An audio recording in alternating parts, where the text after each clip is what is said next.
주제로 가죠. 오늘 방송의 주제는 슬슬 스물스물 올라오고 있는 반일 선동에 대한 겁니다. 네, 반일 선동. 오늘 이 부분에서 이야기를 하자고요. 늘 얘기합니다만 여러분, 이재명이 대통령이 되는 것을 일본은 싫어하지 않습니다. 여러분 제가 얘기했죠. 일본의 우익은 이재명이 대통령이 되는 걸 좋아한다. 그리고 왜 그런지도 설명 여러 번 했습니다. 자, 반일 선동하는 것이 일본에게 마이너스를 가는 겁니다. 절대 마이너스 아닙니다.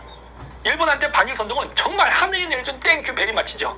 왜? 그래야 미국이 한국하고의 손을 끊고 미일 군사동맹으로 한국서부터 남중국해까지를 하나의 전쟁 지역으로 인식을 해서 대응할 수 있거든. 공동대응, 미일 군사동맹, 한국 빼고. 그렇기 때문에 이재명의 반일 선동은요, 일본 입장에서는 정말 원하는 바입니다. 네, 굉장히 원하는 바이고, 근데 그렇게 갈 겁니다. 네, 자, 안 그래도 MBC 아메리카에서 이미 반일 영상 뿌리고 있다고요? 네, 그렇게 되는 겁니다. 여러분, 반일주의자들이 친일파예요. 이거 여러 번 제가 얘기했습니다. 우리나라에서 반일 선동하는 자들이 친일파라고. 자, 반일 선동. 네, 나오죠. 미쓰비시 강제징용 해가지고 뭐 이거 판결 얘기하는데, 여러분 이거를 왜 일본 정부가 배상해줘야 됩니까? 끝났어요. 옛날 때 끝난다는 거를 전제 조건으로 돈을 다 받았습니다. 따라서 끝이야. 근데 왜 자꾸 이거를 재판을 걸죠? 그거 간단하죠. 한국에 있는 좌파 시민단체들이 밥 먹고 살려고 저렇게 할아버지 이용하는 거예요. 이제 위안부 할머니 거의 다 돌아가셨잖아. 이제 없잖아. 이제 뭐 하는 거예요? 강제징용자 찾는 거예요. 어떻게든 끈을 찾아가지고 저런 식으로 해서 돈 뜯어먹으려는 저 전략. 응? 여기에 또 대중이 선동되면 안 되는데, 제가 100% 장담하는데, 멀티버스님, 고노다마였나? 멀티버스님, 뭘 좀 아시는군요. 좀 이따 제가 말씀드릴게요. 잠깐만 기다리십시오. 멀티버스님이 얘기했던 고노 굉장히 중요합니다. 자, 어쨌든 간에 이렇게 됨으로 인해 가지고 또 한일 관계를 부수려고 하는 거예요. 일부러 그러는 거예요. 일부러. 이거는 이제 한국 정부가 해야 될 일이에요. 우리가 옛날 때도 얘기했죠. 위안부라던가 여러 사람들에 대해서 이미 다 돈을 받았다. 그 돈을 받아서 뭐 했어요? 경부고속도로 깔고 새마을운동하고 했어요. 그렇게 해서 이제 잘 먹고 잘 살게 됐잖아. 일본은 그걸 전제 조건으로 돈을 준 거였어요. 그럼 끝이야. 그 이제 뭐 해야 되죠? 우리가 스스로 이런 사람들을 챙겨야죠. 왜 우리가 안 챙기고 그래? 왜 우리가 한국 정부는 비겁하게 뒤로 쓱 빠져가지고 모른 척해요? 이거 비겁한 거지. 그러면 안 되지. 그리고 미쓰비시 전범기업이라고? 여러분, 미쓰비시 기업의 오너가 도레인입니다. 제일 교포예요. 무슨 비응시 같은 소리 하고 있어 진짜. 그래서 어땠죠? 현대 포항제철 만들 때 도와준 게 누구죠? 미쓰비시입니다. 미쓰비시 제철소에서 포항제철 어떻게 만드는지 가르쳐줬어요. 그때 가르쳐주면서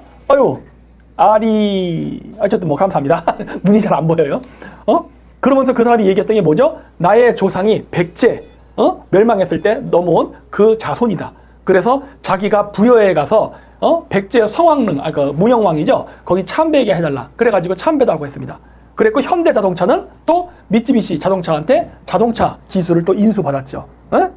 그 거지 같은 소리 이제 그만하라 그래. 아주 더러워 죽겠어. 아주 나 이 위안부 보고 이런 피해자 코스프레하는 거 아주 짜증이 나요. 이제 그만해. 거지 같아 진짜. 우리나라가 지금 선진국인데 언제까지 거지 코스프레를 합니까? 끝났어요. 네. 자, 그리고 제가 어렸을 때 역사 공부할 때 대부분 7, 80%가 일본 관련 역사뿐인 걸로 알고 있다. 맞아요. 저도 그렇게 배웠어요. 제가 얘기했잖아요. 제가 옛날 때 엄청난 반일주의자였다고. 엄청난 반일주의자였는데 일본 가서 보니까 오늘 다른 거야. 내가 배웠던 거랑 다르네. 왜? 우리나라에서는 반일을 얘기해야만 애국자가 됩니다. 제 말 맞죠? 반일을 얘기하면 애국자가 되고 반중을 얘기하면 극우 꼴통이 되는 거예요. 이게 우리나라의 현실이에요. 그리고 왜 이렇게 되는지 그 당시에는 의문점만 가졌는데 지금은 제가 알지요. 그래서 방송에서 얘기하죠. 왜 반중을 얘기하면 극우 꼴통이 되는가? 그 이유는 지금 현재 우리나라의 정권을 장악한 이 세력들이 바로 독립유공자의 자손들이기 때문이다. 독립유공자. 그거 좋은 거 아닌가요? 그럴 수 있는데 아니죠. 독립유공자의 뿌리가 누구다? 대한제국 말기에 우리 백성들의 고요를 빨아먹었던 바로 그 권문세가들이에요. 그 권문세가들이 고종이 권력을 상실하면서 고종과 맺었던 각종 이권 관계가 있었을 거 아니야. 그 이권 관계가 날아가자 그 이권을 지키기 위해서 일어난 게 의병 활동이에요. 구한말 의병 활동은 임진왜란하고 완전히 다릅니다. 임진왜란 때의 의병 활동은요, 사대부도 포함되었지만은 일반 평민들도 포함해서 일어난 어떻게 보면 자발적인 독립운동이에요. 그렇기 때문에 일본군도 엄청난 피해를 받고 그 게릴라전에 결국 일본군이 치를 떱니다. 그러나 어떻게 됐죠? 임진왜란 끝난 다음에 선조가 그 의병 활동했던 사람들 전부 다 역적으로 몰아서 다 죽여버립니다. 그래서 병자호란 때는 의병 활동이 안 일어나요. 왜? 아니 기껏 족을 위해서 싸웠더니 역적으로 몰아서 선조지 왕권 흔들릴 것 같다고 죽여버리는 거야. 뭐 이순신까지 죽여버렸으니까. 그러다 보니까 어떻게 되니까 병자호란 때는 아무도 도와주지 않아. 그래서 어떻게 돼요? 인조가 저기 그 남한산성에서 내려와서 대가리 박으면서 항복선언하죠. 자, 그랬고 조선 말기에 났던 의병항쟁도 뭐라고 했죠? 이것도 임진왜란 때의 의병 활동과 전혀 다르다. 다 사대부들이 자신들의 이익을 위해서다. 우리가 여러분 독립운동사에 전말자님 감사합니다. 우리나라 항일운동, 독립사에 큰 역할을 한 사람이 누굽니까? 이회영입니다. 전 이회영 자손도 만나봤고 이회영 생가에 가서도 잠도 잤어요. 거기서 독립운동가의 기운을 받으라고 또 우리 아시는 역사단체분이 소개해줘가지고 거기서 잠도 자고 그랬어요. 자, 근데 문제는 뭐예요? 그러니까 고종 말기에 대한제국 때 99칸의 집을 어떻게 지방에 갖고 있었을까? 이런 건 생각 안 해보니까 조선 말기에 99칸의 집을 갖고 있었어요. 이회영은. 당시의 조선은 정상적인 국가가 아니에요. 온갖 매간 매직과 탐관오리가 들끓던 시대입니다. 자, 그 시대에 이회영이 99칸의 집을 갖고 있었다는 것은 이회영인의 집안도 고종과 모종의 관계가 있지 않고서는 그러한 재산과 부를 누릴 수가 없었어. 그렇죠? 독립운동가의 뿌리가 여러분들이 생각하는 무슨 신성하게 뭐 조국의 독립을 그런 거 없어요. 그래도 내가 이회영에 대해서는 그래도 괜찮게 평가했던 이유가 뭐죠? 최소한 그 사람은 양심이 있으니까 그 집을 팔아서 그 돈으로 무장투쟁하다가 굶어 죽었어. 그래서 제가 그건 인정한다고 하는 거예요. 그래, 적어도 세도가라면 그 시대에 이권을 빨아먹었던 그 기득권층이라면 망할 때도 저렇게 망하는 게 장렬하게 전사하는 거예요. 저 정도는 돼야지. 근데 문제는 뭐죠? 지금까지 살아남아서 따박따박 국가 유공자라고 하면서 독립유공자 후손이라면서 돈 받아먹는 그 후손들은 그 조상들이 과연 이회영만큼 했냐는 거야. 안 했잖아. 그러니까 안 죽었잖아. 응? 그래서 나는 인정 못하는 거예요. 근데 이런 사람들이 오늘날 우리나라의 정재계, 뭐 사회 문화계에 다 퍼져 있어. 그러니까 일본을 악마화하고 있는 거예요. 일본이 악마가 아니라면 자신이 악마가 되기 때문에 그래요. 그렇죠? 우리는 아무 잘못 없고 존나 깨끗했던 나라인데 일본이라는 악마가 우리를 식미 통치했다. 이래야 자신네들이 면죄부를 받고 자신네들이 독립유공자 그 후손으로서 국민 세금을 따박따박 받아먹을 수 있는 거야. 따라서 일본은 무조건 악마여야만 되는 거야. 그렇죠? 지금의 이재명하고 똑같은 거예요. 무조건 윤석열이 악마여야 되는 거예요. 그래야 이재명이 여태까지 해왔던 성남에서 있었던 각종 중국 삼합회와의 연결, 코나아이와 중국 커넥션, 시에시에 온갖 일들을 다 정당화시킬 수 있는 겁니다. 그 자손들이에요. 그 자손들이 지금 우리나라에서 권력을 잡고 있기 때문에 계속 이런 문제가 생기는 거예요. 진말자님 감사합니다. 고종 순종은 나라 팔아먹고 어지간한 구왕족보다도 대우가 더 좋고 잘 먹고 잘 살다 갔습니다. 맞아요. 어마어마하게 잘 먹고 잘 살았습니다. 그러다 보니까 어떻게 됐죠? 막 구라를 까죠. 옛날 때 누구였지? 덕혜옹주 막 이런 거. 마치 일제 치하에 막 괴로워 개구라 떨고 있네. 그리고 또 누구였죠? 또 누구 뭐 조선의 왕자는 뭐 조선의 독립을 위해 활동했다. 개구라 까고 있네. 그런 식으로. 반대 법안이요? 우리 오늘 반대 법안 없나 봐요? 없네. 네, 오늘 없나 봅니다. 네, 감사합니다. 자, 그래서 이렇게 역사 공부가 개판이 된 거고, 개판으로 역사를 공부하니까 지금 똑같은 구한말 상황이 왔는데 또 오판을 하는 거예요. 한순자님 감사합니다. 네. 역사는 그래서 기분이 좋건 기분이 나쁘건 사실에 기반해서 배워야 돼요. 근데 우리는 사실에 기반해서 배우지 않고 미화된 역사로 배웁니다. 그러니까 이런 어이없는 또 실수를 하고 있는 거야. 우리나라가 마치 독립운동가들이 해서 독립된 줄 알고 있어. 진짜 육갑이죠. 우리나라가 독립운동가들이 해서 독립됐으니까? 아니요. 미국이 핵폭탄이에요. 그런데 우리를 독립시켜준 실체인 미국에 대해서는 반미적 성향을 갖고 있고, 그리고 실질적으로 우리나라 독립에 거의 영향을 끼치지도 못한 중공에 대해서는 아주 그냥 완수이 이러고 있죠. 더구나 중공 같은 경우 6.25 전쟁 때 북한 편을 들어서 우리가 남북 통일한 걸 방해했던 세력이에요. 그런데도 중국에 충성을 맹세하는 걸 보면은 우리나라의 항일 무장 세력들이 얼마나 빨갱인지를 알 수가 있죠. 가연님 감사합니다. 왜? 우리나라 항일 무장 세력은 공산주의자들이었기 때문에. 그거 아니라면은 우리 김자진 장군처럼 마적단이었거나 둘 중에 하나, 마적단 아니면은 공산주의자. 이게 항일 무장 투쟁했던 사람들의 뿌리예요. 제 말 틀려? 맞잖아. 자, 일본 말인 대통령 개헌안 한번 바꿔야 되나? 미친놈들이 많은가 봅니다, 요즘. 미친놈들이 많은가 봐. 야, 이런 식으로 따지면은 한국어 중에 할 수 있는 게 아무것도 없어요. MK님 감사합니다. 우리가 할 수 있는 게 뭐가 있어? 민주주의란 말도 그 일본어야. 쓰지 마, 그러면은. 민주주의 일본 말이야. 정치 일본 말이야. 쓰지 마. 국회 일본 말이야. 쓰지 마. 국회의원도 쓰지 마. 다 쓰지 마. 병신 같은 소리 하고 있네. 일본 말이면 어때? 일본 말 쓰면 나빠? 아니, 영국 식민지였던 애들 봐요. 그 영연방이라고 해서 옛날 영국이 식민지로 삼았던 나라 있잖아요. 뭐 캐나다, 호주, 뉴질랜드, 인도 포함시켜요. 인도, 파키스탄, 방글라데시 등등 이 영연방 국가들 있잖아요. 얘네들은요 지금도 사이가 좋습니다. 뭐 조금 안 좋은 것도 있지만 전반적으로 좋게 잘 지나가요. 근데 여러분 옛날 때 영국인들이 무슨 짓을 했습니까? 영국이 인도로부터 품질 좋은 면, 이 뭐지 이거 면으로 만든 천 이거 수입하다가 얘네들이 산업혁명 일으켜가지고 기계로 이제 실을 뽑아서 이제 면 이런 거 만들었잖아요. 그러면서 얘네들이 뭘 합니까? 자기네들이 수출해야 되기 때문에 경쟁 상대였던 인도에 그 면직공 장인들의 손모가지를 다 잘라버립니다. 못 만들게 하려고. 그리고서 인도가 면을 생산하지 못하자 영국이 자기네들이 뽑아가지고 인도에 역수출을 했어요. 이거 아주 천인공노할 짓 아닙니까? 그래도 인도인들은 영국인들하고 잘 지냅니다. 잘 지내. 그러면서 어떻게 하죠? 어느 순간 인도가 영국을 역전해버렸죠, 지금. 이게 인도인들이 하는 방식이야. 이렇게 된 거야. 잘 지내면서 역전시켜요. 우리는 맨날 피해자 코스프레, 맨날 당했어, 강간당했어, 척치당했어, 맨날 지랄 연병 떨면서 맨날 돈 줘, 거지지랄만 떨어. 인도? 그런 거 없어. 그러면서 웃으면서, 잉글리시 좋아요. 맨날 그러면서 그 인도 억양의 잉글리시 있잖아요. 뭐, 이렇게 하는 거. 그러면서 어느 순간 영국의 노동시장을 다 장악하고, 구글이나 미국의, IT 산업의 웬만한 CEO들 다 인도 사람들이야. 그러면서도 항상 나마스테. 우리를 식민 토지에 해제해줘서 감사합니다. 하지만 다 장악하고 있어. 이게 진짜 대국이 하는 거예요. 이게 아니라 맨날 사과해라. 뭐 어쩌죠. 연병 떠는 거 있죠? 이게 거지근성이에요. 그리고 이게 바로 소국의 근성이고 마인드야. 진짜 대국이 되려면 인도처럼 해야 되는 거예요. 그러면서 인도가 다 잡아먹잖아. 그렇죠? 그래서 난 이런 말을 볼 때마다 진짜 어이가 없어. 아니 인도가 영국의 식민지였다고 해서 인도가 영어를 버렸습니까? 잘 씁니다. 우리가 왜 일본어를 왜 버려야 되는데? 왜? 나는 지금도 빠게스, 닭광, 오뎅 다 써요. 누가 뭐라고 말고 난 신경 안 써. 그거 일본어인데요? 그거 뭐 어쩌라고? 니는 영어도 쓰잖아. 컴퓨터 영어 아니야? 쓰지 마 그러면. 뭐 거지 같은 소리를 하고 있어. 다 그러한 과정이 있었다서 언어는 그렇게 만들어지는 겁니다. 그거 쓰면 뭐 민족의 정체성과 어리 빠져? 아니 그렇게 일본어 잔재를 없애는 놈들이 왜 중국에 이렇게 빠져갖고 정신을 못 차려? 일본에 정신을 뺐더니 중국에 정신이 들어와? 뭐 지들이 무슨 무당이야? 일본 귀신 떠나니까 중국 귀신 들어오게? 육갑 떨고 있는 거지.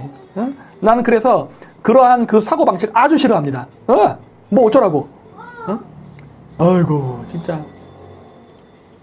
그 다음에 미국이 일본을 신뢰할까요? 아니 그러면 지금 상황에서 이재명의 대한민국을 신뢰하겠습니까? 여러분 생각을 해봐. 이 세상에 같은 배에서 나온 형제도 싸웁니다. 그쵸? 영국하고 미국 싸우잖아. 그런데 설령 다른 나라랑은 어떻겠어요? 같은지 않으니까 항상 싸움은 일어날 수 있는 거야. 짱 싫으시니 감사합니다. 이건 여러분들 생각해봐. 여러분 지금 21세기에 일본을 믿을래요? 이재명이 한국을 믿을래? 미국 입장에서. 답은 나와 있는 거 아닙니까? 뭐 이런 걸 물어봅니까? 트럼프도 3년 반 남았어요, 임기가. 3년 반 동안 이재명을 믿겠어? 그럴 리가 없지. 그렇죠? 자, 그리고 영국 기자가 또 신한염전에 대해서 취재를 했어요. 영국 애들 항상 이 분쟁의 달인. 분쟁을 만드는 데 달인이야. 역시, 아유, 이민아님 감사합니다. 신한염전을 취재했죠. 훌륭해. 신한염전 노예가 많죠. 여러 가지 이유가 있죠. 여러 가지 이유. 그리고 여러분 그거 아시죠? 소금이 하얘가지고 이게 소금인 척하면서 약을 파는 경우도 상당히 많아요. 소금인 척하면서. 그리고 신안은 어디랑 가깝죠? 중국이랑 가까워요. 그래서 뭔 일이 일어나는지 모릅니다. 여러분 신안에 갑니까? 여기 한국인 중에 신안 관광으로 갔다 온 분 계세요? 없을걸? 신안을 관광으로라도 가고 싶은 사람은 없을 거예요. 관광인 줄 알고 갔다가 거기서 노예되면 어쩌려고. 아무도 안 가잖아. 그래서 영국이 이런 것들을 슬슬 긁습니다. 그러니까 영국 애들 이런 거 참 잘해. 중국하고 친한 척하면서 미국 견제하다가 갑자기 뒤통수를 딱 때리죠. 6월 4일 날 천안문 관련된 사진을 갖다가 주구중 영국 대사가 딱 올리고.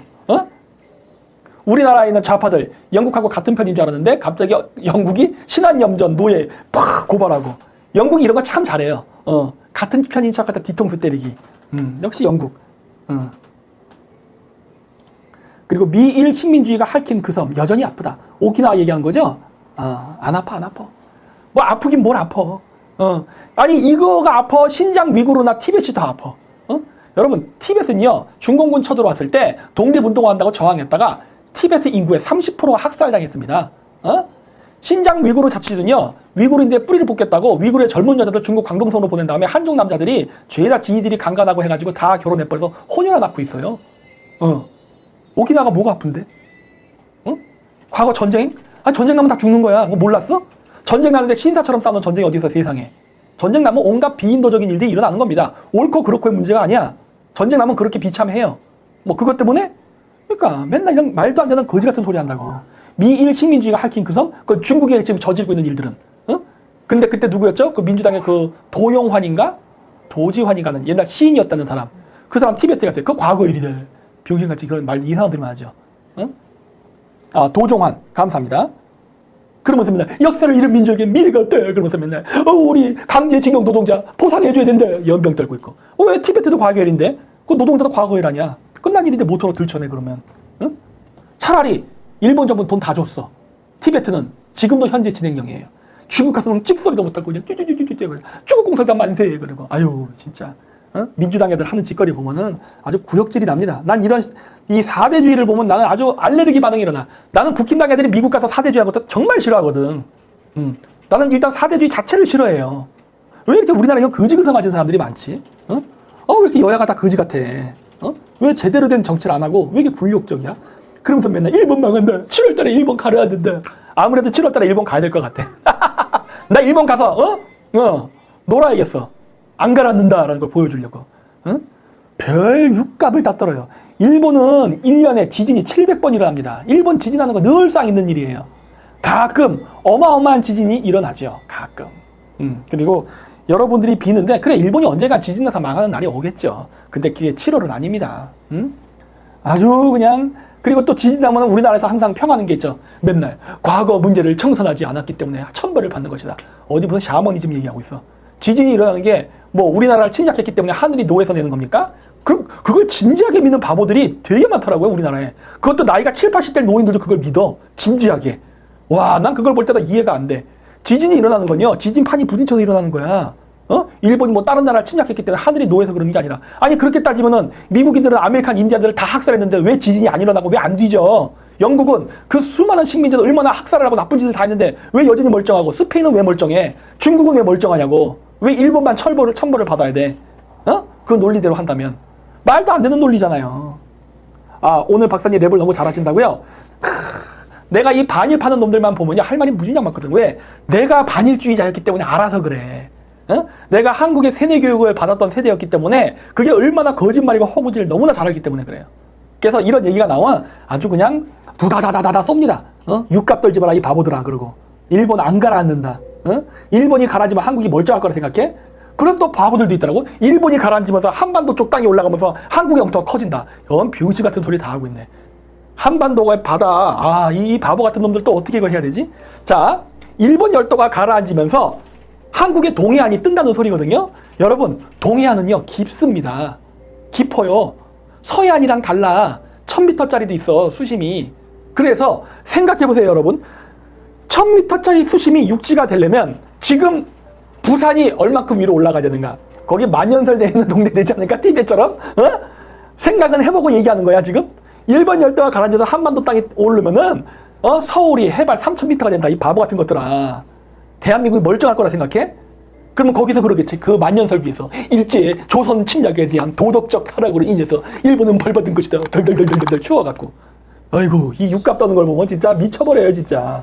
일본이 가라앉아, 우리도 가라앉아, 우리도 뒤져, 진짜. 일본 지진 나면 안 돼. 우리가 죽는 거야. 그랬다가는 큰일 나. 좀 생각을 하면서 얘기해 돼. 근데 이걸 말하는 사람들이 7, 80대 사람이라니까? 그래서 내가 어이없는 거예요. 와, 인생, 하여튼 뭐 그런 거 있잖아. 뭐 인생 80, 70 고인가 뭐 이런 거 있잖아.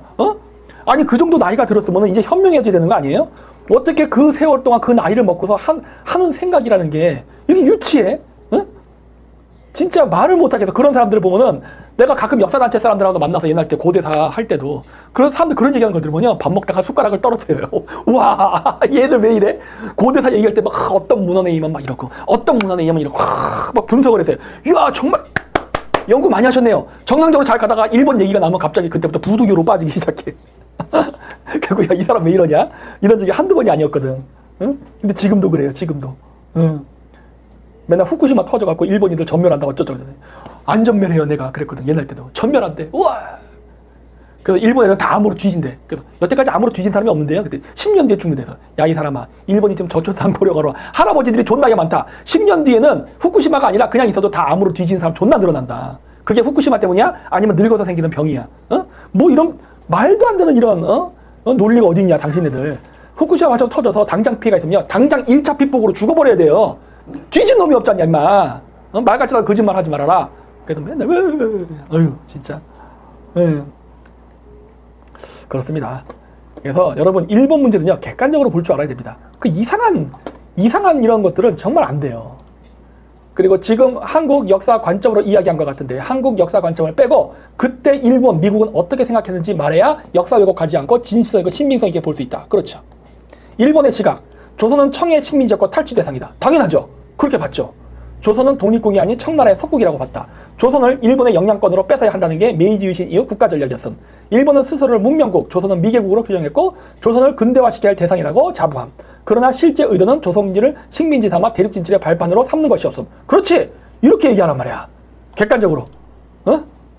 저기 누구야? 그 전라도 사람 그 누구지? 그 역사하는 사람. 황현필이. 이런 놈처럼 거지 같은 또 이상한 말 하지 말고 항상 객관적인 말. 행동 예시 1876년 강화도 조약으로 일본이 무력 시위 체결. 바로 여기 영종도에서 있습니다. 우리 영종도에 일본군이 상륙했어요. 조선을 자주국이라 명시. 이는 겉으로 보기엔 독립 인정이지만 청과의 석국 관계를 깨고 일본 영향력 확보라는 전략적 포석. 그렇죠. 1880년 임오군란, 1884년 갑신정변 때 청군이 개입하자 일본은 강하게 반발. 조선은 자주국인데 왜 청이 군대를 보내냐고 항의. 청일전쟁은 결국 조선 문제에 누가 간섭할 수 있느냐의 주도권 싸움이었음. 요약, 일본은 조선을 중국의 속국인데 우리가 뺏어야 할 전략전쟁 기지로 인식했고 청을 몰아내고 조선을 장악하려고 치밀하게 움직였음. 맞죠? 미국의 시각, 조선은 관심도 적고 반쯤은 청의 속국. 핵심인지 미국은 조선에 큰 전략적 관심이 없었음. 당시에는 없었어요. 당시에는. 다만 19세기 후반 통상과 포교를 위해 조선을 접촉함. 조선을 약소국으로 보았고 독립국보다는 청나라의 종속국 또는 보호국 정도로 인식했다. 행동 예시 1882년 조미수호 통상조약 체결. 미국은 조선을 독립국으로 인정했지만 동시에 청나라의 요청과 중지하에 조약을 체결함. 즉 청나라 없이는 조선과 독자 외교가 어려웠다고 봤고 이를 통해 조선이 청에 예속된 나라라는 인식이 드러남. 선교사들이나 소수 무역상 외에는 미국 내외에서도 조선에 대한 관심은 거의 없었음. 요약, 미국은 조선을 거의 청영향권 아래 있는 약소국으로 여겼고 관심은 제한적이었음. 적극적 개입보다는 조금씩 뚫어보자는 수준의 접근이었음. 그쵸? 열강 전체의 일반 의식, 조선은 청의 보호령 정도. 당시 열강은 외교 문서나 보고서 등을 보면 조선은 청나라가 보호하고 있는 나라. 형식적 자주국이나 실질적으로는 청의 영향권, 즉 조선의 독립적 주권은 인정되지 않거나 매우 제한적으로만 인정됨. 이런 인식은 청일전쟁에서 일본이 이기고 조선을 완전히 독립국으로 서서할 때까지 계속됨. 결론 요약, 국가, 조선에 대한 인식, 청나라에 대한 인식 행동. 일본은 청의 속국, 탈취 대상, 약화된 종주국, 조선을 빼앗아 대륙진출의 기준을 삼고자 하고 미국은 약소국, 청의 보호국, 동아시아 질서 유지차 제한적인 외교, 선교 통상만 개입, 의지 없음. 영국, 청의 영향권 국가, 서양보다 낙후된 강대국, 조선은 청의 그늘 아래 존재해. 이렇게 봤어요. 이랬기 때문에 일본이 조선을 먹을 수 있었던 겁니다. 그 당시만 해도 영국이나 미국은 조선을 먹겠다는 생각이 없었어요. 당시에 영국은 식민지가 너무 많았기 때문에 조선을 점령한다는 건 너무나도 버거웠고 그 당시 미국은 서부 개척 시대였기 때문에 아메리칸 인디안 학살하느라 정신이 없었어요. 그랬었기 때문에 미국이 관심을 가졌던 건 필리핀 정도? 필리핀도 관심을 갖게 된 이유가 뭐냐? 바로 스페인 미국 전쟁 때문입니다. 스페인이 갖고 있었던 캘리포니아, 멕시코, 텍사스 이 지역을 미국이 점령하려고 했기 때문에 이 전쟁을 했기 때문에 스페인 식민지였던 필리핀 정도까지가 관심 범위였어요. 조선 관심도 없었어요. 그래서 일본이 그 틈을 노리고 식민지로 삼으려 했던 거예요. 그걸 막았던 인물이 누구다? 이토 히로부미. 존나 이러니하죠. 그걸 막고자 했던 인물은 이토 히로부미. 조선을 먹고자 했던 인물은 누구냐? 일본의 군국주의 세력자들. 우리는 그런 것도 똑바로 안 가르치죠. 일본 역사도 제대로 안 가르치잖아. 일본에서 어떤 일이 벌어지고 있었는가도. 그리고 일본이 이토 히로부미가 그러면 조선을 식민지로 삼지 않았던 이유는 뭐예요? 영국을 봤잖아. 이미 18세기가 되면 어떤 문제가 생기느냐? 식민지를 점령해갖고 있는 것보다는 그냥 뭐라고 해야 돼? 경제 식민지가 훨씬 효과적이었어요. 영국이 어땠죠? 세포의 항쟁 때문에 인도, 그러니까 신식 무기로 무장한 인도군과 싸우느라 영국군이 아주 박살이 났습니다. 아주 영국에서 군대를 박박 끌고 모아갖고 인도의 세포이들, 근대화 무기를 가진 인도 군대들과 싸우느라 영국이 어마어마한 국력을 소모한다고. 그래서 옛날 때는 창과 방패 들고 있던 원주민들이 있던 시절에는 그냥 군대 한 100명만 보내서 총하고 대포 한번 빵빵 쏘면 어머 무서워. 그리고 원주민들이 금도 갖다 바치고 다 갖다 바쳤어. 근데 이제 장기화되면서 식민 통치하는 지역에다가 이제 식민 정부를 세우잖아. 식민 정부를 세우다 보니까 어떻게 되죠? 군대를 주둔시켜야 되고, 군대를 주둔시키는데 한계가 있어. 모든 영국의 남자들이 다 군인을 할 수는 없어. 그러니 어떻게 돼요? 바로 현지의 사람들을 훈련을 시켜서 걔네들한테 신식 군대 훈련과 무기를 줘갖고 식민 정부를 지키게 하고 이런 거를 많이 했단 말이에요. 그러다 보니까 어떻게 되죠? 돈이 들어가기 시작해. 옛날 때는 일방적으로 식민지 지역에서 돈을 강탈해 왔다고. 하지만 18세기가 되면 어떻게 되죠? 식민 정부도 운영비가 필요해. 운영비. 왜? 식민지 근대화론. 여러분, 식민지 근대화론이 틀린 말 아닙니다. 맞는 말이에요. 이 식민지 근대화론은요, 일본이 우리한테 식민지 근대한 것도 있고, 그것도 맞고, 영국, 프랑스라든가 다른 지역이 점령했던 지역의 식민지 근대화도 맞는 말이에요. 그걸 부정하는 애들이 누구냐? 소련을 위시한 공산주의자들이 그게 아니라고 부정하는 거야. 그건 제국주의자들이 침탈을 위해서 만든 것이지 식민지 근대화라고 아무 생각이 없다. 그거 다 개소리예요. 근대화가 맞습니다. 자, 식민지를 근대화시키다 보니까 어떻게 되는 거야? 지금 제가 얘기한 것처럼 재정이 들기 시작해. 옛날 때는 그냥 거기 식민지 지역의 원주민들이 그냥 토굴에서 아프리카에서 보면 이렇게 소똥 모아가지고 지푸라기랑 섞어서 딱딱 붙여가지고 집을 만들었어. 그리고 살면은 그 식민지 주민들이 아주 행복해했어. 아, 행복해. 오늘은 양젖을 배불리 먹었다. 아, 행복해. 옛날 땐 그러고 살았어. 근데 근대화를 하다 보니까 어떤 문제가 생겼느냐? 안 행복해. 야, 저 새끼는 벽돌로 집을 짓고 사는데 나는 소똥으로 집을 지어서 아, 불행해. 그리고 옛날 때는 양젖만 많이 먹어도 행복했는데 저 새끼는 스테이크를 쓰네? 아, 불행해. 나도. 이러니까 어떻게 되죠? 이제는 식민지 지역도 벽돌로 집을 지어야 되고 자동차를 몰아야 되고 이게 자꾸 생기는 거야. 그러니까 어떻게 돼? 옛날 때 식민지에서 야, 1년에 금이 1000톤씩 들어왔는데 예를 들어 금이 자꾸 800톤, 700톤, 500톤 자꾸 양이 주는 거야. 야, 왜 양이 줄어? 그랬더니 아, 우리도 좀 운영을 해야 돼서. 우리도 운영비가 좀 많이 듭니다. 이러다 보니까 어떻게 된 거죠? 식민지 운영에 메리트가 사라지는 거예요. 뭐야 이거? 기껏한 이제 내가 돈을 퍼주네? 그래서 식민지를 독립시킵니다. 이토 히로부미가 그걸 본 거야.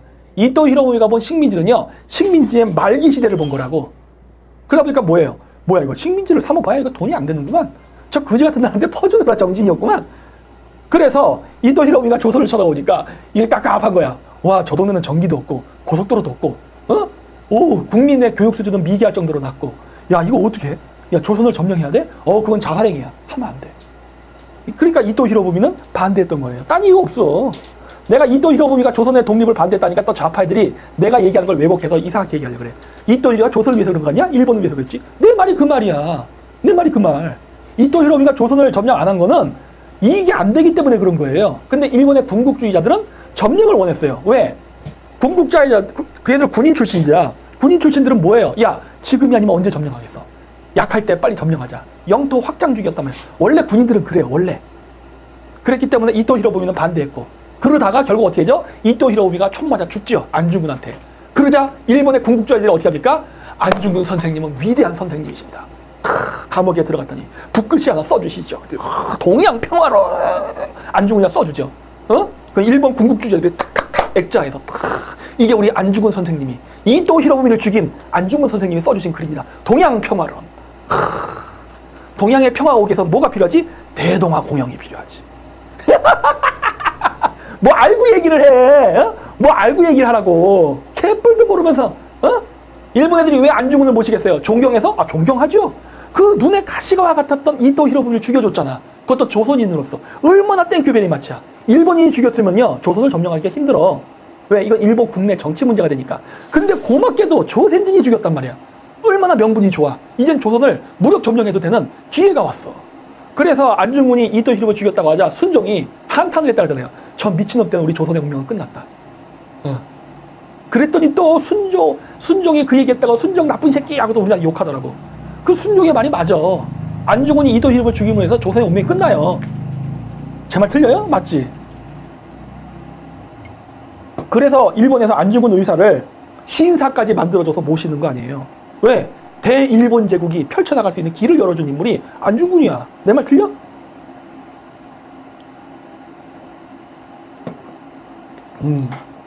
자, 그리고 트럼프가 주한미군 철수를 이야기한다. 한국인 다루기 끔찍하다. 끔찍하죠. 나도 한국에 살면서 느끼는 거지만 한국인 다루기 끔찍합니다. 힘들어.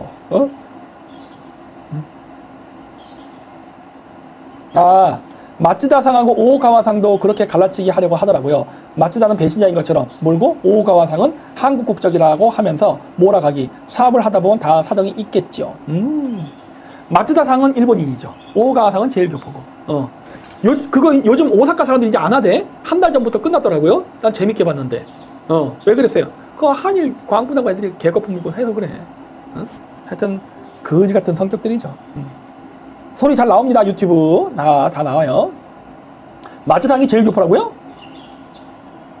확실해요? 난 일본인인 걸로 알고 있는데 그때 마츠다상이 자기 일본인이라 그러던데 태어난 것만 한국에서 태어났고 군대도 갔다 왔어요. 네, 알고 있습니다. 네.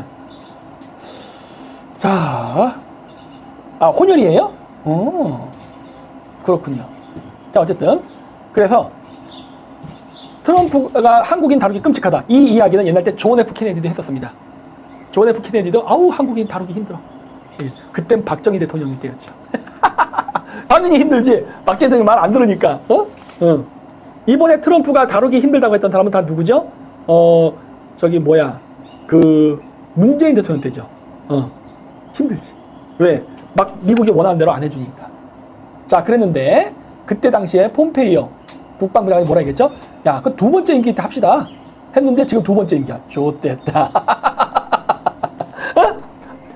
이번에 하지 말고 2기 행정부 때 합시다. 했는데 트럼프가 떨어졌잖아. 근데 이번에 대통령 됐어. 오 마이 갓. 드디어 이제 주한미군 철수 문제를 얘기할 수밖에 없게 됐네. 근데 여러분 문재인이가 이런 얘기 했었죠. 이재명이 대통령 되면 주한미군 철수 시나리오도 가능하다. 자, 트럼프가 얘기했던 한국인들 다루기 힘들어. 이게 누구예요? 문재인 대통령입니다. 문재인 대통령 때 주한미군을 뺄 수 없게끔 못 박았단 말이야. 잘한 거죠? 그쵸? 문재인 대통령 잘한 거예요. 자, 그랬는데 진짜 2기가 돼버렸잖아. 이제 뺄려는데 하필은 이때 이재명이 됐어. 근데 이미 이게 언제적 뉴스냐면요. 2016년 12월 18일입니다. 옛날 때야. 지금으로부터 7년 전에 문재인이가 얘기한 거예요. 야, 이재명이가 대통령 되면은 큰일 나. 9년 전이에요? 주한미군 철수할 수도 있어. 이제 문재인 대통령이 우려했던 상황이 벌어지고 있는 거죠. 큰일 났죠, 이제. 어떻게 하면 좋아? 자, 이제 이재명 정권이 탄생했죠. 뭐 어쨌든 간에 탄생했어. 그래가지고 대통령 재판 중지법도 만들려고 한답니다. 와우. 거의 뭐 시진핑을 보는 것 같죠. 그래서 영국 가디언 또 긁어주죠. 신한 염전도 긁었는데 이재명 중국의 선거 개입으로 대통령 당선. 역시 우리 영국이야. 만악의 근원. 항상 이럴 때 중요할 때마다 이제 기스되는 기스의 달인. 우리 영국. 그래서 이럴 때 또 가디언지가 또 솔직하게 얘기해줬네. 영국 이거 중국 때문에 당선된 거야. 아주 그냥 영국이 대놓고 얘기하죠. 요즘 영국이 파이팅을 해요. 파이팅. 여러분 요즘 왜 영국이 이렇게 파이팅을 하는지 아십니까? 나라 망하게 생겼거든. 지금 영국 거지되게 생겼어요. 그러니 이 문제를 해결하려면 뭐가 필요하죠? 우와, 전쟁이 필요합니다. 그래서 신한염전도 긁고 6월 4일날 천안문 사태 관련된 그 SNS도 막 영국 대사가 올리고, 그리고 이제 우리나라 선거에 대해서 논평하라고 하니까 그거 중국이 도와준 거야? 대놓고 영국이 이런 식으로 얘기해. 그래가지고 막 긁고 있죠. 그래서 동북아시아에서 전쟁이 날 수 있게끔 최대한 노력하고 있죠. 훌륭해. 그리고 이재명이 G7 정상회담으로 초청받았다. 참석하기로. 네, 초청받았습니다. 이 초청받은 거 갖고 여러분들 의외로 놀랐는데, 여러분 놀랄 거 없습니다. 얘기했죠? 2022년에 나토는 중국을 적으로 규정했어요. 그랬고 지금 G7 정상회담의 애들이 다 나토 멤버들입니다. 그렇죠? 이번에 G7 정상들이 왜 이재명 초청을 하겠어요? 간 보려고. 이재명이가 뭐 하지? 간 보려고. 그래서 그래요. 그래서 얘가 정말 우리가 일을 같이 할 수 있는 아인가? 아닌가? 아니면은 여러 가지 곤란한 문제가 생기겠죠? 그랬고, G7과 나토에 참여한다. 물론 G7 참여에 대해서는 문재인 때부터 이야기가 나왔어요. 한국의 참여를 두고 얘기가 나왔는데, 우리가 국제기구에 들어가는 게 과연 꼭 좋은 건가에 대한 생각을 해야 됩니다. 유엔만 봐도 마찬가지예요. 그리고 나토는 더하죠. 2022년도에 윤석열 대통령을 제가 처음에 초기에 비판했던 것 중에는 나토의 북진에 대한 문제가 있었습니다. 나토의 동진과 북진 이 문제. 나토의 동진으로 인해서 러시아 우크라이나 전쟁이 터졌는데 만약에 지금 2022 나토하고 적극적으로 화합을 맞춘다. 물론 그 전에 윤 대통령 때도 적극적으로 그 나토 회의에 갔기 때문에 우리가 모르는 여러 가지 이야기들이 오갔을 것이고 오바마 때 했었던 유엔사 재활성화 프로그램 2019년도에는 전략 지원국으로 일본도 거기에다 넣었죠. 전략 다이제스트에. 자, 그러면 이 시나리오가 차근차근 밟아왔다라는 걸 우리는 눈치채야 되는 부분이에요. 2022년도에 그 이야기를 굉장히 방송에서 심도 있게 다뤘습니다. 궁금하신 분들은 가서 한번 보세요. 문제는 지금 2022 본인의 과연 국민들이나 나라의 안위에 대해서 생각을 할까? 전혀 아닌 것 같은데. 정신세계가 우리랑 다르잖아요. 여러분, 세계관이 달라요. 저 사람과 우리의 세계관은 완전히 다릅니다. 그렇기 때문에 개의치 않을 거예요. 그동안은 윤통이나 문재인 같은 경우는 그렇지 않았기 때문에 폭스뉴스 막 이런 데 가가지고 주한미군 철수 없다 막 외치고 막 했는데 지금 20은 나토의 세계관과 아주 죽이 잘 맞을 수가 있습니다. 나토가 북진을 하려고 시도한다면 러시아가 가만히 있을까요? 그동안 주한미군이 철수 못하게 바짓가랑이 붙들고 원래 이제 전쟁하려고 했었던 것도 바짓가랑이 붙들고 막고 지연되어 왔는데 이런 것들이 과연 한국의 젤렌스키가 될 수도 있는 2022 그거 눈 하나 깜빡할까요? 잘 보세요. 젤렌스키를 잘 보시면 우리나라에 어떤 일이 일어날 수도 있지라는 생각, 우려를 바로 연결 지을 수가 있습니다. 젤렌스키는 코미디언 출신이었어요. 그리고 그가 지금까지 해온 행보를 보면 애민정신? 이런 건 없어요. 국가에 대한 충성심, 애민정신 이런 거 없습니다. 그건 다 보여주기용 쇼였을 뿐. 일단 미군들도 로이터 통신에서는 이재명이 트럼프랑 통화를 했다 그러고 다른 데서는 아니라고 하는데 했겠죠. 하긴 했을 겁니다. 이제 미국이 언제까지 안 할 수는 없거든. 왜냐면은 평택 주한미군 기지도 있고 하기 때문에 애매해요. 이재명이가 마음에 안 들지만 미군들도 있고 그 다음에 한국이 갖고 있는 지정학적인 어떤 이점 이런 걸 생각하면은 완전히 배제할 수도 없거든. 그러니까 어쨌든 미국은 의사표는 다 했잖아. 나 너 싫어 라고 했기 때문에 통화는 해야죠 이제. 그러니까 일종의 분기 잡는 거지. 나는 너 싫어한다. 좋아하지 않아. 마음에 안 들어. 하지만 네 하는 거 봐서 내가 너를 평가할게. 그러니까 그걸 보여주기 위해서 관세도 50% 철강하고 알루미늄 때려버리고 이런 식으로. 일단 그거부터 사전 조치해놓고 시간 지나면 대통령 축하해. 해주는 건 뭐 늘상 있는 일입니다. 외교에서. 자, 그랬기 때문에 저는 했을 거라고 봐요. 됐는데 저는 됐다고 하면서 최근에 그 국무총리로 앉혀진 김민석을 봤는데 재밌더라고요. 이 동투더 뉴스 있죠? 여기에 나옵니다. 여기 제목이 이건가? 3년 만에 정권 교체. 이재명 정부 첫 국무총리는 이 제목인 것 같은데 여기 김민석의 이력에 대해서 나오더라고요. 저는 김민석이가 운동권 출신인 건 알았는데 꽤 흥미로운 경력들이 있더라고요. 운동권 출신이다. 이건 뭐 너무나 잘하니까 그냥 제끼고 NHK 달라지죠. 여기는 없었어. 써놔야지 내가. NHK 내가 써놓을게요. 이렇게. 주죠. 이 이력도 있었구나. 그렇죠. 써놨어요. 자, 일단 미 문화원 점거 농성을 했으니 얘 미국 비자 나오기 어렵겠네. 그렇죠? 그리고 얘가 1996년도에 영등포 얘가 영등포가 또 선거구야? 영등포 중국인들 우글우글 하는 데 아닙니까? 자, 그리고 여기 보시면 18년 동안 야인 생활을 했답니다. 실업자였다는 소리예요. 나는 13년 동안 유학 생활을 했어요. 아주 어려운 환경에서. 근데 얘는 18년 동안 빈둥빈둥 놀았다는 거 아니야. 또 그 와중에 또 깨알같이 또 불법 정치자금 받은 혐의로 또 벌금까지 맞았었어.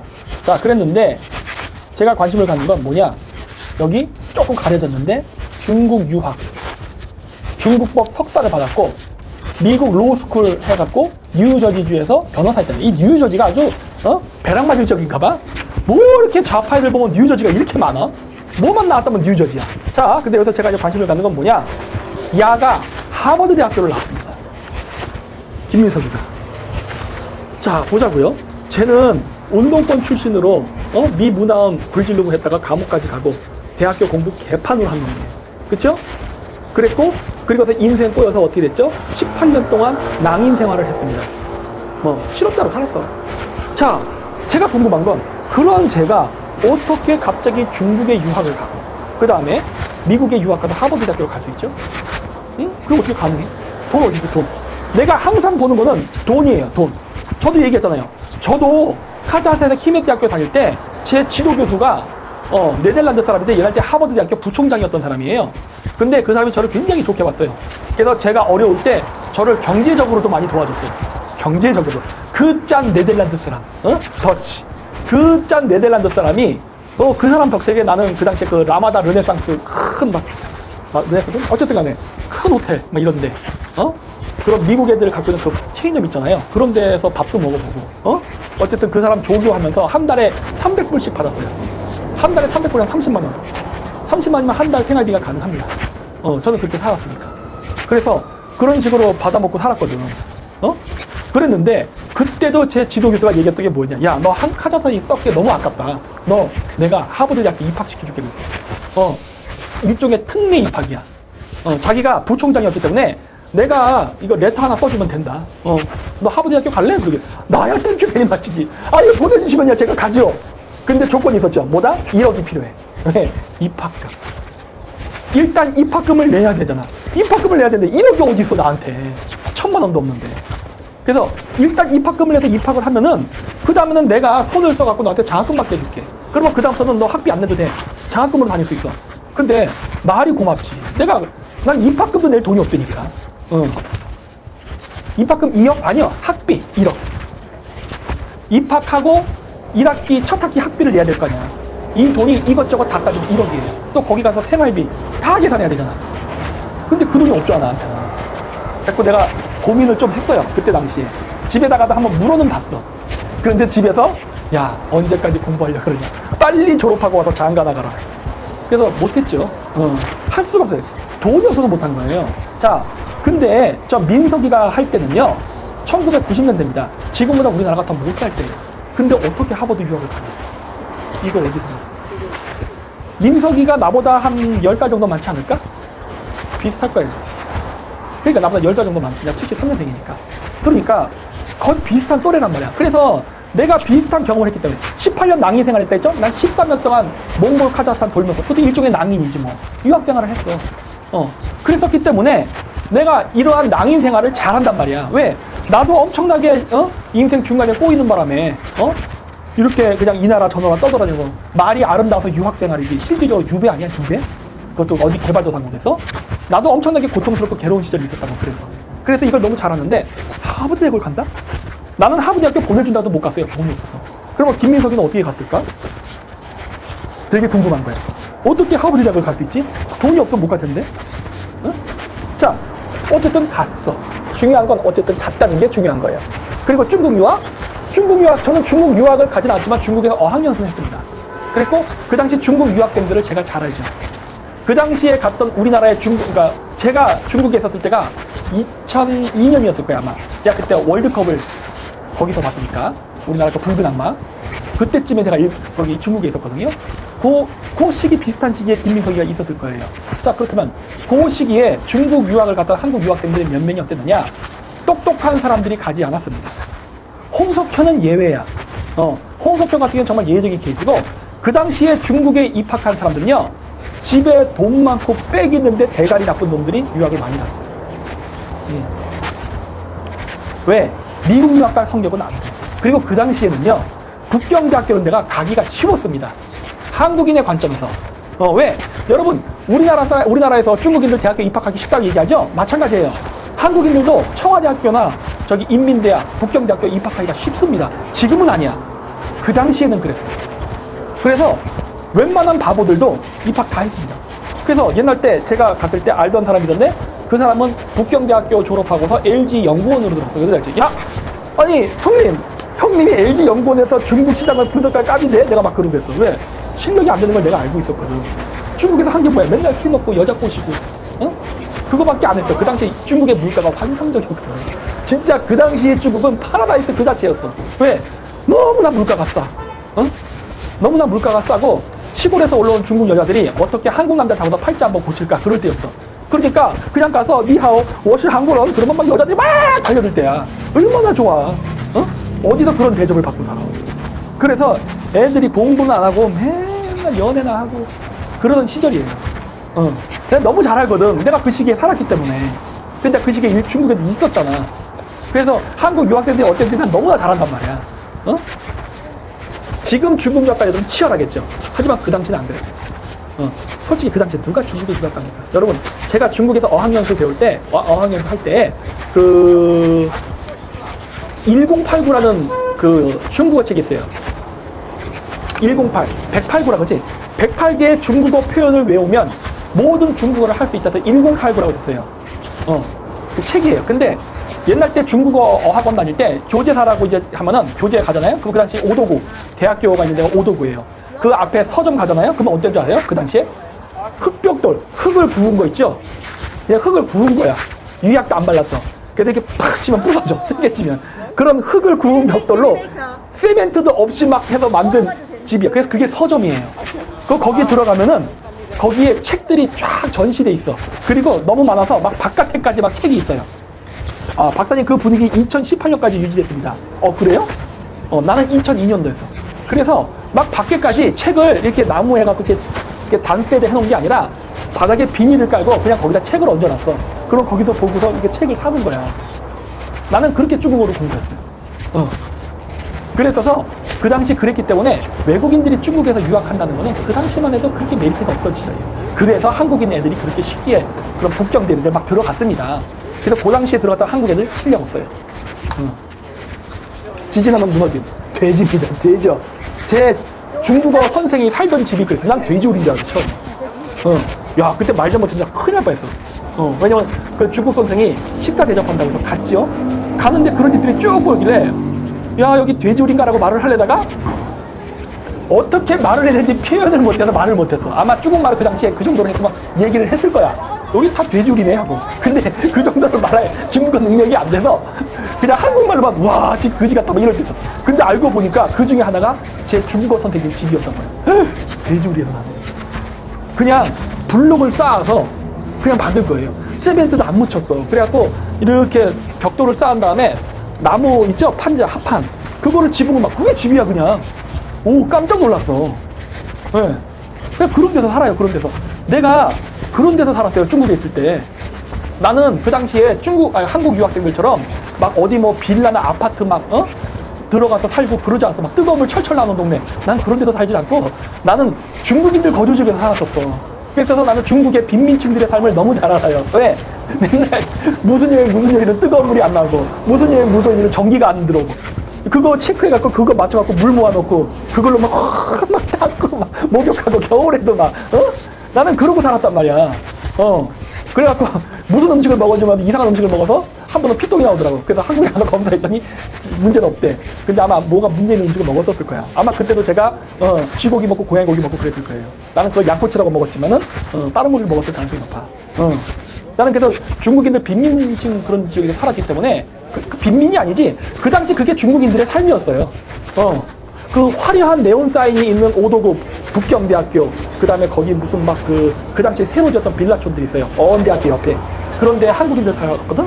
그런 데를 다 지나가면은 뒤에 나오는 진짜 중국인들이 살던 지역. 나는 중국 유학 가서 살면서도 황제같이 살아보질 못했어. 나는 거기서 살았어요. 그래서 그 포장마차 이런 것도 내가 되게 좋아했던 거야. 거기 공사한다고 막 자동차 전 먼지가 확 날리는데 거기에다가 고기를 쫙 전시해놨어. 그러면 거기서 그거 이거 하면은 구워줘. 그거 먹으면은 모래가 바닥바닥 씹힌다고. 그것도 맛있다고 막 중국 애들이랑 먹고 난 그랬거든. 근데 얘가 나는 중국 애들하고 정말 친했다. 하지만 중국 공산당하고는 안 친해. 왜? 그 새끼들 우리의 적이지. 이렇게 못 살게 하는 자들이 바로 저들인데. 그래서 내가 농민공주의 삶을 잘한다고요. 그리고 거기서 그렇게 같이 걔를 먹고 자랐기 때문에 굉장히 친했어요. 그래서 무슨 말 하고 싶으냐? 김민석이는 어떻게 저런 호사를 누릴 수 있었냐는 거야. 왜? 나랑 비슷한 시기에 중국도 갔었단 말이에요. 근데 내가 겪어본 중국 유학의 삶은 쟤 같지 않았어. 저러한 삶은 돈이 있어야만 가능한 삶이야. 그게 어떻게 가능했을까? 여러 가지 가능성이 있죠. 그 중에 하나가 뭐겠어요? 중국 공산당이 초청했을 겁니다. 왜? 미래의 꼬봉으로 키우고. 그런 애들도 많았어요. 제가 있을 때 한국 유학생들 중에 중국 공산당이 전략적으로 초청하는 애들이 있었어요. 그런 애들 아주 기빈 데들, 아주 좋은 데서 머물고 그러거든요. 나는 그렇게 중국 유학 못 해봤어. 내가 맨날 갔던 식당은 오도구 어원대학교 앞에 2층에 있어요. 그 시멘트로 만든 회색 건물이 있거든. 2층에 올라가면은 그 있죠, 우리 그 어디든 가면 이렇게 미음자로 식당 있고 가운데 공동으로 쓸 수 있는 식탁이랑 의자 있는 거. 그런데 그 학생 식당 비스무리하게. 그래서 가서 난 거기서 음식 시켜 먹고 그랬어. 내가 좋아하는 그 뭐지? 위샹록스, 어향육사라고 하죠. 한국말 어향육사. 그런 거. 그 당시에 300원 하던 시절, 한국 돈으로 300원. 300원에서 500원 하던 시절. 그래서 나 그런 거 먹고 살았다고. 근데 쟤네들은 존나 비싼 거 먹고 했을 거 아니야. 옆에 쭈글러들 칩하고 그냥 쫙 그냥 똥구멍까지 보이는 게 막 찢어진 것들만 그런 거 있고 옆에 서빙 막 그런 식당에서 밥 먹고 살았을 거 아니야. 그러니 저런 놈들이 농민공의 삶을 알겠어? 그러니까 도종황 의원이고 이런 놈들이 티베트 가서 티베트의 식민통치는 과거였어. 이런 병신 같은 소리를 하는 거예요. 왜? 중국 공산당들한테 온갖 사내짐이야 대접을 받고 왔으니 눈깔 돌아갔지. 나같이 진짜 중국의 삶을 보고 왔어야 그게 아니라는 걸 알지.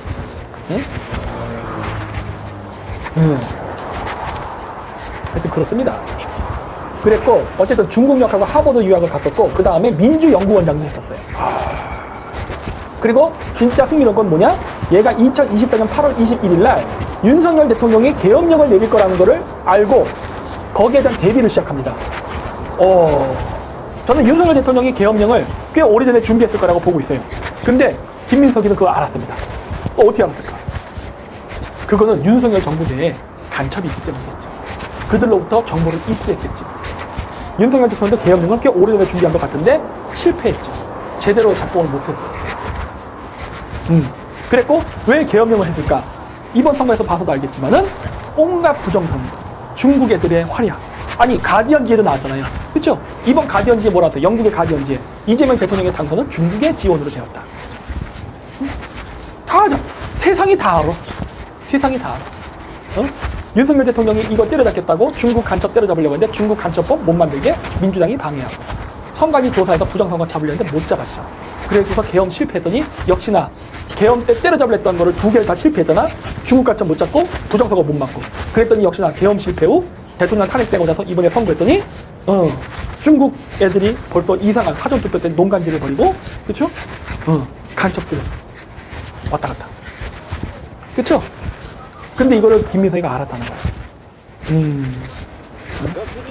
우리나라 정부 내에 간첩이 곳곳에 숨어 있는 것 같습니다. 그랬고 2024년에는 윤석열 정권이 계엄령을 할 것이고 계엄령을 실패하게 되면은 새로운 정부를 그러니까 대통령 선거를 할 것이다 해서 계엄령은 2024년 12월 3일 날 일어나는데 계엄령이 일어나기도 전인 2024년 10월부터 김민석이는 이재명을 대통령으로 만들고 새 정부를 출범시키기 위한 준비를 했습니다. 나중에 이거 뉴스터디 한번 가서 직접 보세요. 야, 골 때리더라고. 이재명 쪽 애들은 이미 알고 준비하고 있었어요. 따라서 윤석열 대통령이 계엄령을 할 걸 알고 계엄령이 일어났을 때 어떻게 대응할 것까지 다 준비하고 있었어요. 와, 큰일 났습니다. 그래서 섀도우 캐비닛, 그림자잖아, 거지. 해서 이미 다 움직여서 이재명을 대통령 만드는데 성공했다. 근데 진짜 흥미로운 건 뭔지 아세요? 이 김민석이가 고노타로랑 존나 친하답니다. 이것도 뭐야? 의외의 일이었어. 고노타로랑 김민석이가 친하답니다. 오이? 직접 보세요. 저기 보면 나옵니다. 고노타로랑 친하대요. 자, 고노타로는 누구죠? 여기 써있죠? 전 일본 방위상, 즉 뭐다? 일본 국방부 장관입니다. 왜 김민석이는 일본 국방부 장관하고 이렇게 친했을 수 있을까? 친일이네. 아까 얘기했잖아요. 이재명 정부가 이제부터 본격적으로 또 반일 드라이브를 걸 겁니다. 이재명 정부가 반일 드라이브를 거는 건 일본 정부 입장에서는 원하던 바예요. 그렇게 해줘야만 돼. 왜? 지금 일본이 뭐 하고 있죠? 지금 해시태그 미 국방장관을 계속 꼬드기면서 뭐 하고 있어요? 우리 같이 미일 군사동맹, 한국 빼고 미일 군사동맹을 해서 남중국해, 대만, 한반도까지를 하나의 전쟁적으로 묶어서 우리가 여기 관리하자. 이거 지금 제시하고 있잖아요. 한국이 빠져야 돼. 그러려면 어떻게 해야 돼요? 이재명이 대통령이 돼야 되고, 그리고 이재명이가 친중 활동을 하면서 반일 운동을 해야 돼요. 지금 그 길을 가고 있죠. 그러면은 일본이 원했던 미일 군사동맹이 실현됩니다. 어때요? 이재명 대통령이 그 머리칼 나는 일제 샴푸만 좋아한 게 아니었어. 머리카락 나는 일제 샴푸만 좋아한 게 아니라 친일이었어. 내가 이거 여러 번 얘기했잖아요. 이재명이 대통령이 되는 거 일본 우익 세력들은 원하고 있다. 제가 한 5번 정도 얘기하지 않았어요? 제가 방송 때도 얘기했죠. 이재명이 대통령이 되는 거는 일본의 우익이 원하는 바다. 마치 그것과 똑같죠. 뭐죠? 구한말 때에 이토 히로부미가 조선의 식민지화를 그렇게 반대했는데 조선을 식민지화를 했던 건 누구였죠? 일본의 군국주의 세력들. 그렇죠? 일본 군국주의 세력들이 원하던 것을 바로 안중근이가 해줬죠. 안중근이 이토 히로부미를 죽임으로써 일본 제국이 조선을 식민지화하는데 정당성을 부여하게 되죠. 그렇죠? 지금 똑같이 일어나고 있는 거예요. 역사는 반복돼요. 근데 우리는 역사를 어떻게 배웠죠? 정교조한테 안중근 의사가 이토 히로부미를 쏴 죽이면서 조선 독립운동을 세계 만방에 알렸다. 그때 우리나라 독립돼 있었어. 웃긴 건 그때 우리나라가 이번에 식민지가 아니었어. 어떡하지? 안중근이 이토 히로부미를 쏴 죽인 거에 의해서 우리가 식민지가 된 거지. 안중근이 쏘기 전까지 우리나라 식민지 아니었어요. 우리가 역사를 그지 개차반으로 배우잖아. 그렇죠? 무슨 대한독립 만세야? 그때 독립국이었으니까. 무슨 독립국에서 대한독립 만세를 해? 이 정도면 다 개입된 거네요? 그래 보입니다. 그래 보여요. 김민석이가 국무총리가 된다지 않습니까? 저 어디 미국이나 가겠어? 못 갈 거 아니야. 미국은 못 가도 일본은 갈 수 있을 겁니다. 왜? 와타치다치노 에이. 김민그 세크. 일본의 영웅 아닙니까? 윤석열 대통령이 우리나라에 있던 친중 세력들을 제거하고, 그렇죠? 반중 친미 노선을 굳건히 하면서 한미일 군사동맹을 맺으려고 했죠. 그리고 거기에 방해되는 세력들을 계엄령을 통해서 제거하려고 했는데 사전에 눈치채고 뒤통수를 떼서 계엄 실패. 그리고서 결국 뭘 한 거죠? 한미일 군사동맹을 깨고, 그렇죠? 미일 군사동맹만 되게끔 만들고 한국은 중국 쪽으로 붙어버리고. 야, 이거는 김민석이가 혹시 별반이 아닐까요? 이렇게까지 일본을 위할 수 있는 건가? 이렇게까지 일본을 위할 수 있는 건가? 거의 뭐 김민석은 안중근 수준 아닙니까? 좌파들한테 안중근 하면은 칭찬이겠지만 내가 안중근이라 얘기하는 건 욕이에요. 그렇죠? 일본의 우익들은 과거 군국주의 시절을 그리워하는 사람들도 많아요. 그러니까 얘기했잖아. 일제 조선 통치를 막기 위해 싸웠던 사람은 이토 히로부미였고, 조선 점령을 원했던 건 일본 군국주의자들 때고, 그 군국주의자들의 계보를 잇는 게 일본의 우익들이거든요. 그 우익들을 지금 도와주고 있잖아요. 그렇죠? 일본을 위해 다 일했다는 건데, 네, 일본을 위해 일한 거죠. 여러 번 얘기했잖아요. 이재명이 대통령이 되면은, 김민석 큰형이 오사카 출생이에요? 그래요? 그건 또 몰랐네.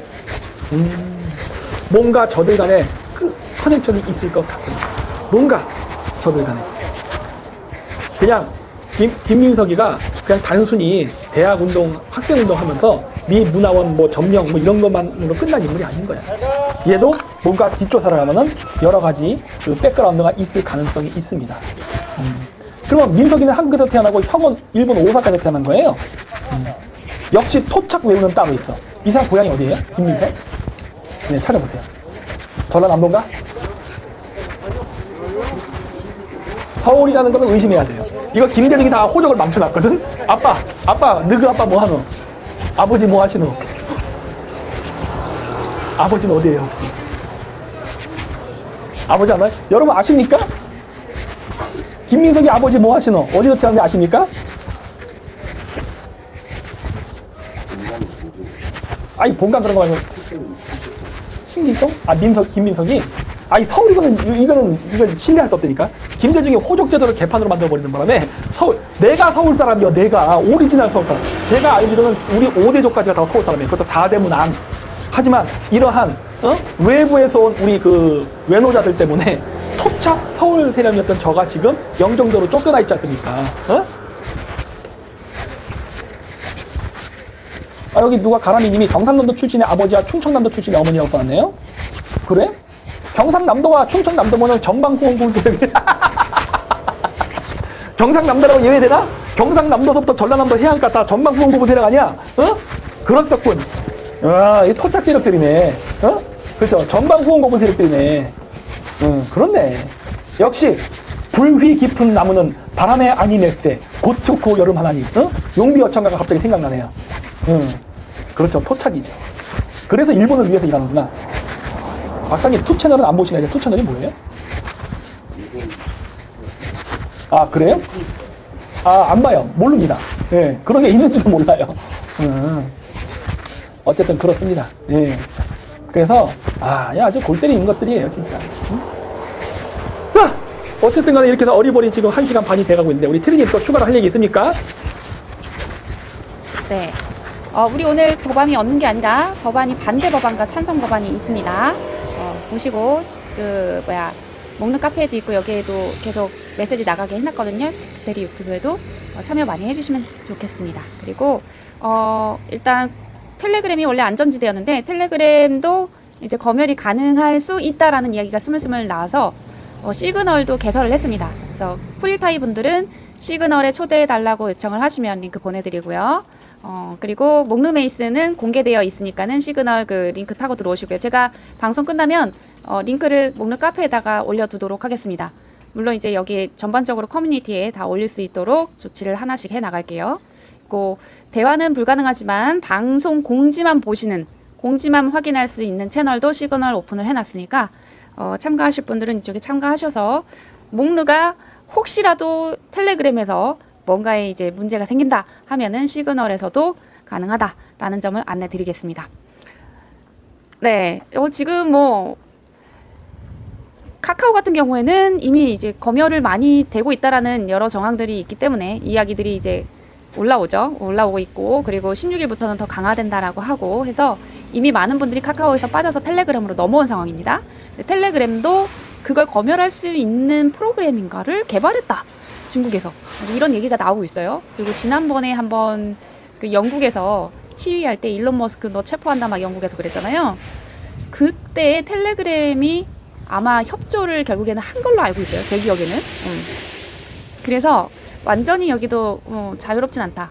여기는 텔레그램 같은 경우는 그 잘 사용 못 하시는 분들은 정보를 전화번호를 오픈해 놓고 시작을 하시는데 그렇게 되면은 이제 스팸을 많이 받아요. 근데 시그널은 저도 지금 깔았지만 들어오면서 보니까는 전화번호가 공개가 안 되어 있는 그렇게 되어 있더라고요. 그래서 훨씬 더 개인정보 보호에는 이쪽이 낫지 않을까 싶습니다.